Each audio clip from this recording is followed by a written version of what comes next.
Wait, Tyler, how much am I down? I'll put the glasses on. $83,132.21. This was a mistake, wasn't it? There's some tissues. I have been putting off this video because it is a little embarrassing and I feel like most people only show their wins and not their losses, but I think it's really important to learn from the losses, and I want this to be a warning for you guys to not make the same mistake, because if you're successful in your career, you probably will. This is me, Matti. You may know me from such films as Guy Who Talks About Cameras Too Much, or Driving with Famous Friend in Fancy Car Through Swiss Alps, or Noob Scuba Diver with Knight's Chainmail trying to make sure the sharks are fed. So, what camera should you buy? I don't know, they're all pretty great these days. Actually, this video isn't really about a camera. I tried to warn you. It was clickbait, sorry. But at least 3 of you have asked me where I get my shirts or jacket from, so I do not believe that just because if you want to be a filmmaker or an artist that you have to be a starving artist. I think you can be very successful and yes, even financially. But this is also part of the problem. So for my journey, I started off dabbling in filmmaking and I started shooting some weddings and little gigs and started to make some money. I started to gain some confidence. Then some of our weddings actually took off and we started to make a pretty good amount of money. Again, confidence grew. Then I got a job as a full-time filmmaker at a church, plus I was freelancing. I wasn't getting paid a lot at the church, but in total, I was making pretty good money. And again, I was getting better and confidence was growing. Then I quit that job, went full-time freelance, started working with agencies and shooting little Nike commercials, and I was making hundreds of thousands of dollars as a filmmaker. Confidence was through the roof. And then I stumbled into this YouTube, and not only was I making even more money now, but also I had full creative control and confidence hit an all-time high. But if you're not careful, that confidence can also destroy everything. If you're wondering why this video looks a little different, I'm using the Blazar Apex autofocus anamorphic lens, 1.33 squeeze. They are only for crop censored cameras, and right now I have it on a full frame camera, so I'm like cropping in a little bit. But I do like the barrel distortion on these lenses versus the Sur-Ray. The Sur-Ray anamorphic has pin cushion distortion, but this is for full frame. So I'm like, which is better? I don't know. So I'm doing some tests and trying to figure out which one I like better. So the problem with that confidence is kind of like the Dunning-Kruger effect, but it's called the illusion of competence. Can you tell me what the Dunning-Kruger effect is? Absolutely. A cognitive bias where people with low ability at a task tend to overestimate their ability. They don't know what they don't know, so they assume they are more competent than they actually are. People who are highly skilled often underestimate their competence because they have a better understanding of the complexities involved. It was named after the researchers David Dunning and Justin Kruger, who first described it in the late 1990s. Thanks. So if you didn't understand, basically, as you start learning something for the first time, your confidence starts to skyrocket. It actually goes like really high. But then as you learn more, your skill goes up, your confidence actually starts to go down because you start realizing like, oh shoot, I actually know nothing about this thing. And then gradually it starts to go back up slowly as you get more skilled in that thing. That's not exactly what I'm talking about. I'm talking about the illusion of competence, where if you're really good or successful at one thing, you think that you'll also be very successful at another thing. And inevitably, if you become successful at filmmaking, you will come to this point where you'll think that, oh, there's a really big opportunity, or I could do that.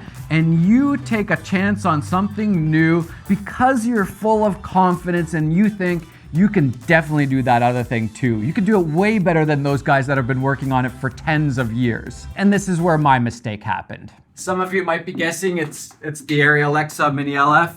No, this isn't the mistake, although maybe this was a mistake too. I'm not sure about this one. That's not what we're talking about. Even dumber than that, I started a clothing line called Enemo, Not Me Only.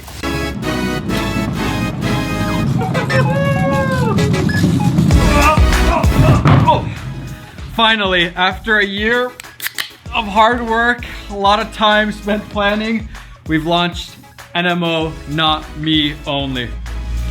Get it. Wait, Tyler, how much am I down? $83,132.21. Get it. But we have so much. We're asset rich. Now, I will say the quality was not the problem, or the design. These designs are awesome. Like these shorts, I love these shorts. I still wear these all the time. Super comfortable, nice, like borderline, like very casual, but also a little bit stylish. I love like the way these strings are done. I've always liked little details like this. Our hoodies, awesome. The amount of compliments we've gotten on the t-shirts, the hoodies, the shorts, even these towels, which we never fully got to market. This is the best beach towel ever. It has this nice hook, like this plastic hook, so you can hook it onto whatever. And then even more importantly, it's got a zippered pocket, so you can put all your valuables or a t-shirt or whatever in here, because everybody has that problem if you're going to the beach and like, where do you put all your stuff? So you put it into this pouch, stay safe, and then it kind of turns into a pillow at the same time when you put like a shirt in there or whatever. Tyler's still literally wearing an NMO shirt. This is the boxy tee, which I think is still available. I got some. And look at how stylish I look. Yeah. Meanwhile, right now I'm wearing a Zara shirt. And look at this, like this is 2 washes and this is already ruined. So quality and style or designs, that wasn't our problem. But hear me out. I think I had good intentions. I've always liked fashion. I'm not like die-hard fashion, don't get me wrong, but I like fashion and I'm very interested in it. Bigger than that, number 2, I had essentially a free marketing engine. If we could just make a cool product that people liked, I had essentially free marketing to a whole bunch of people through this channel. So that was a big advantage.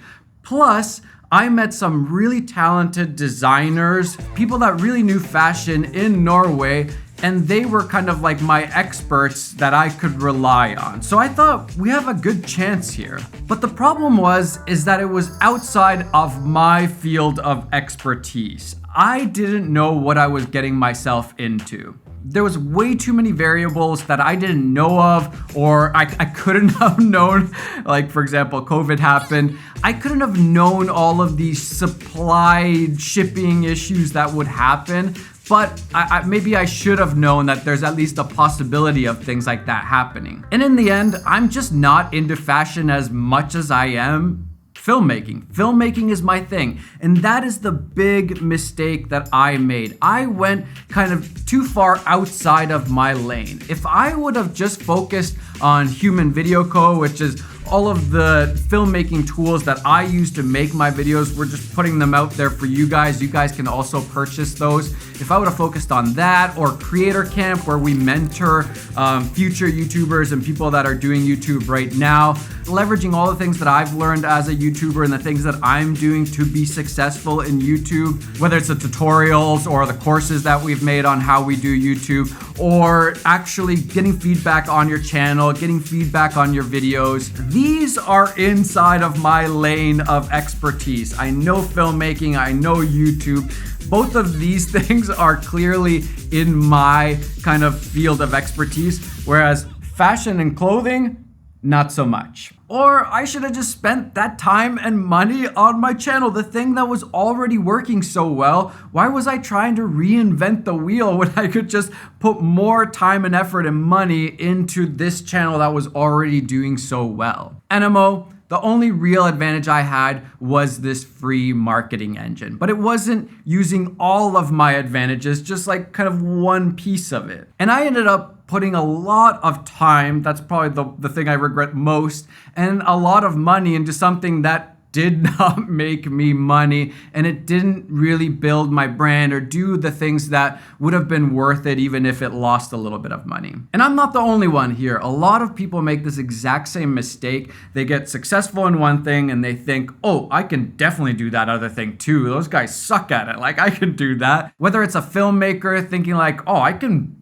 do this production company thing way better than those guys. Look at me, I'm a pretty good filmmaker. And you start a production company and you realize you hate management, or you start getting successful and you buy a whole bunch of gear and you're like, I should be a rental house, and you start investing money in that, and next thing you know, you're hundreds of thousands of dollars in the hole and you're trying to spend more money to get out of that hole. People want to show their wins all of the time, but they don't tell you their losses, and just take my word for it, there are a lot of losses that people are taking and they're just keeping quiet about them. Now, luckily, I did not neglect my main thing, and so this hasn't hurt me too much in the grand scheme of things. Yes, it still hurts that I put so much time and money into it and didn't work out. But I wanted to make this video as a bit of a warning, but also to give you some advice on a few things that you can think about, a little bit of a checklist before you go into a new venture, just so you don't make the same mistake. Number one, is it under your main skill, the thing that you are best at? If it isn't, be careful. I would always recommend trying to work under your main skill, the thing that you are best at. The chances of success are much higher than going into a different area that isn't your main strength. Number two, are you equally or more passionate about this new venture? So even if it is in your wheelhouse, are you more passionate about filmmaking and being a DP or a director, or producing and being a production house? Those are the kinds of questions you want to ask yourself before starting a new thing and paying the price for it later. You want to be really honest here about your motivations, because a lot of times the motivation is actually just money or success in the eyes of other people, and not actually what will be best for you and your business.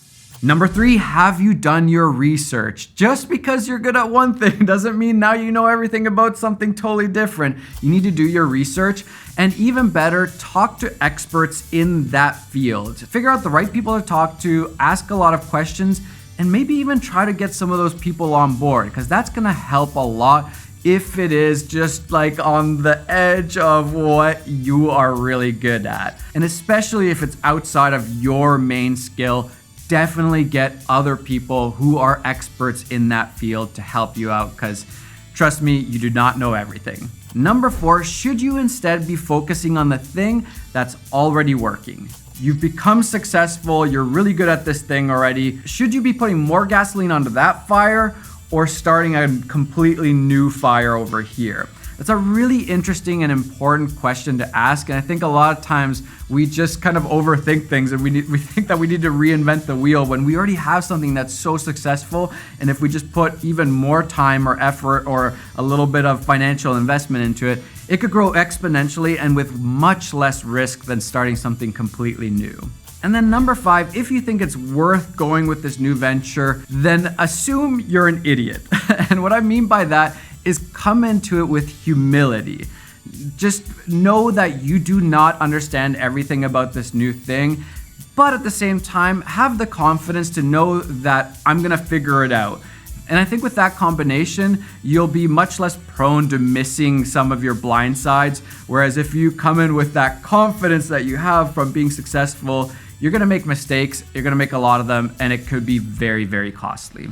So am I trying to say don't start new things? No, but I am saying be very careful. And I think probably like 90% of the time we should be just focusing on the thing that we're already really good at instead of starting a completely new thing. I personally feel that way. I learned a ton doing NMO. It was really fun. It was exciting in a lot of ways, but at the same time, it just wasn't the right fit for me. So we are closing down NMO. If you want to grab some of that last stuff that we have, feel free. It's going to be a piece of history, piece of this channel. Don't feel any obligation. It is very high quality, really nice stuff. But yeah, it is what it is. I've kind of just like taken the loss in my brain, moving on, learned from it, and focusing on the things that I am really good at, which is filmmaking, YouTube, this whole world. So yeah, go and check out Human Video Co. Creator Camp if you want to be a YouTuber yourself. This video hurt a little bit. It was a little bit embarrassing, but I hope you guys learned from it, and I hope it saves you some money in the future. All right, bye guys.